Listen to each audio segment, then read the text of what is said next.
یہاں رک کے ایک بات سمجھنے والی، اسرائیل یہ یعقوب علیہ السلام کا نام ہے، اور قرآن مجید میں اس کا تذکرہ بھی اللہ تعالیٰ نے کیا ہے۔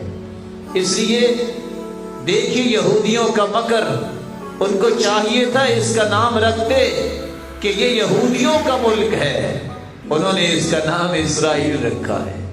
لوگ اس لیے انجانے میں کہہ دیتے ہیں اللہ اسرائیل پہ لعنت کرے، نہیں، اللہ یہودیوں پہ لعنت کرے۔ اسرائیل تو یعقوب علیہ السلام کا نام ہے، اس لیے ان کے مکر کو بھی سمجھنا چاہیے، اور ان کی مکاری سے بچتے ہوئے کہیں ایسی بات بھی نہیں کہنی چاہیے کہ کہیں وہ انبیاء کی طرف منسوب نہ ہو جائے۔